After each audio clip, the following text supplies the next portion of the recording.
All right, good morning, everybody. Happy 4th of July, Independence Day, Yahoo. So I had a message this morning that I woke up to, not a message, but a post on my YouTube channel here.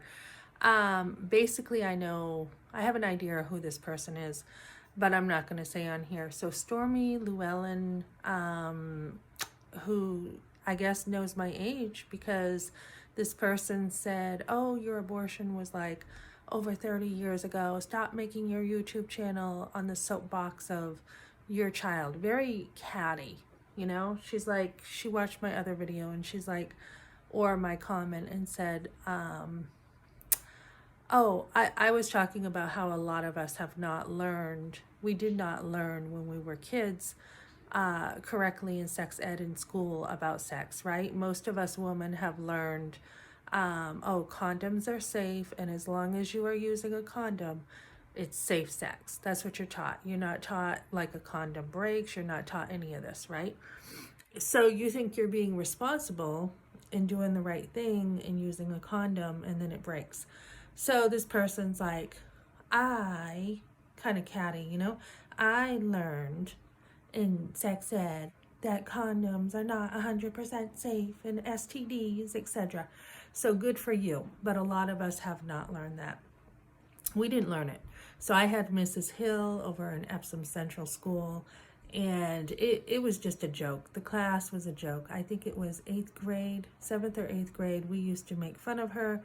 I mean, she was, how do I say this? She was very, oh, I don't know the exact word to use except boring. She just did not fit into our culture in school. She was an older, much older woman, gray, probably, I don't know.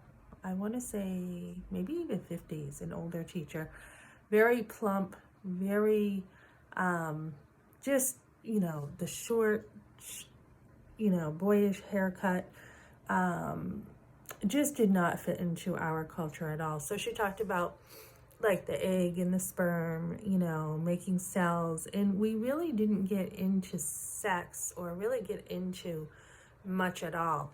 So I only remember that a couple times, and the boys and girls, we used to pick on each other. We used to like, you know, I used to get my bra strap pulled in class. That's how wild like some of the boys were.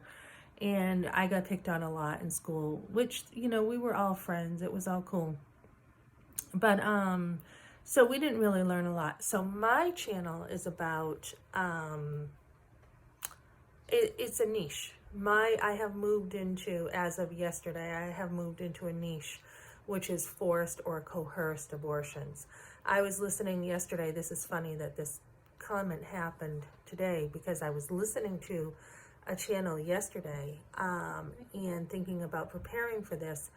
In the pro-life, pro-choice arguments, we do not have any talk about forced or coerced abortions. We just don't.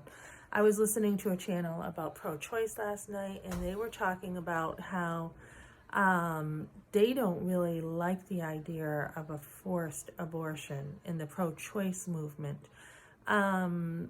They were talking about China and how China has now lifted a ban. They want more kids. So they don't believe it's the government's job to come in and tell women they can't have more children. So China, I guess, is wanting more people to be born. We're not living in an age where, you know, robots will be taking over in the workforce. So, you know, you got to kind of wonder what they're thinking. But so, you know, they're okay with abortion, the pro-choice side, if it's not forced. They're okay with that. As long as it's your choice, you know, they're all good with it. And they were saying, you know, it's not like on our side we're like, oh, you know, let's just have abortions all the time. Let's use it as birth control. We're so bloodthirsty. The truth is they do use it as birth control. And nobody's happy about it, really. I don't think anyone really wants it. But a lot of people feel like they don't have much of a choice. When in fact they do. You do have a choice. You do have a choice to decide, to go call somebody, call a pregnancy center, call somebody to help you, go get advice. You do have a choice. But what I'm talking about is girls who really don't have a choice. So I had one of my post-abortive classes where I still think this was as dumb as can be, where one of the ladies said, what do you mean it was a forced abortion? It couldn't have been forced unless you were in sex trafficking. And I took offense. I was like, oh my goodness. You know what I mean? Like, I just couldn't believe it. I think she thought about it again after, but this was somebody who has been helping women heal, and this is why I have a problem with some of the curriculum in the pro healing process, because it doesn't address specific issues. So my parents decided abortion was what it was going to be for me. In my father's day, a girl who had sex outside of marriage, it was looked down upon, it was shameful. I didn't really learn that growing up. I was in a school system, so even if my parents felt that way, and certainly they didn't, because they knew I was having sex outside of marriage, but even if they did feel that way back in the day, schools certainly bring in anybody to teach you differently. Planned Parenthood is hitting, from what I understand, kids by 6th grade. They're teaching them that abortion is a woman's right. So, depending on who comes into your school is really what you will be learning. So we have pregnancy centers having people go into the schools and teaching them abstinence, and that's a great thing to do, to not have risky sex. But I think what's more important is to teach them their worth, to teach them their value. And I think if you know how valuable you are, a lot of those issues are going to go away. So my niche is coerced abortions. And this person, Stormy, is like, I'm just going to use her as a stepping stone, or him. I think it's a group of people. But, it's just use it. So this person's like, oh, this was like, so long ago. Well, you know what? We are still not talking about it. If you go up to the average person and you're like, you just, you get to know people, you share you had an abortion, most people still do not know how to talk about it. We don't talk about miscarriage enough in this society, and we still don't talk about women being able to have a place to grieve their babies. So, I think Kristen Hawkins does an awesome job talking about how abortion's wrong. I think Abby Johnson and Lila Rose do a great job for preventing abortion and standing up for babies. But I still don't see enough help for women who need to heal. I just came across this woman who had 3 abortions, who is talking about it, and she's talking about her healing from 3, and I think that's great. But we are still not seeing women talk about the healing from forced abortions.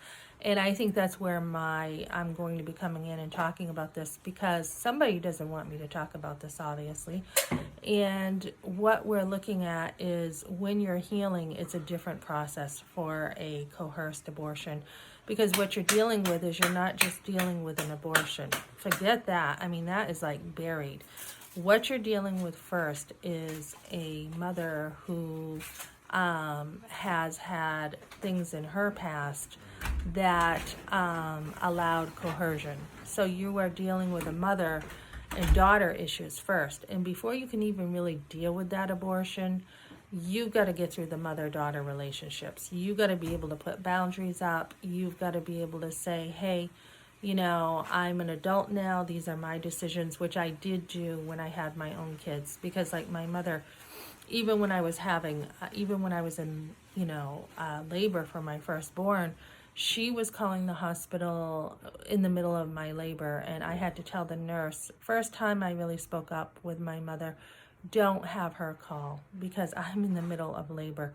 And she did want to be in the room with me, and I'm like, no, this is me and my husband's decision. You're not going to be in the room with me. I don't care what my grandmother and my aunt did, but this is my decision. So you've got to get through that relationship first. You've got to get through the things that have wounded you around the abortion before you can really get in there. So my abortion took years to heal. And I know my baby's up in heaven. This person's like, why don't you let your baby rest? Oh, my baby's resting well. Thank you. My baby's up in heaven. And I will meet that baby before I know it. I think sooner than later. And I cannot wait to meet my baby. So it's going to be a wonderful reunion. And then the other thing is, this is just not even so much about my baby being put to rest. It's about helping other women. So it's not a soapbox. It's a, I am very passionate about helping women. I'm very passionate about how abortion wounds women. And again, we are not talking about it. This is like 50 years ago, and you think our society and a collective a collective conscience would be able to talk about abortion, but we're still not talking about it. We're not talking about it correctly. It's only been like, what, 4 or 5 years we started talking about it, and now we are not talking about it correctly. Nobody's talking about girls who have been coerced, where their parents are saying, you're pregnant, okay, you're having an abortion. We are not talking about that enough, and until we can talk more about it and really understand and heal women, I think we are going to have issues as a society. We have a ton of women.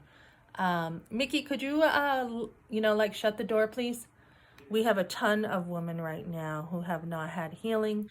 Never mind the men. Never mind men who haven't even been able to deal with the trauma. I know my boyfriend, I had seen him. I saw him like, what was it, over 20 years later, and he, I felt like it emasculated him. He was like, oh, don't, it was just kid stuff. It's not just kid stuff. It is serious. So I will be talking about things more. Join me on my channel. Beautifully loved my podcast. I just put out another one today, and I will be doing that. Okay, thanks for joining me.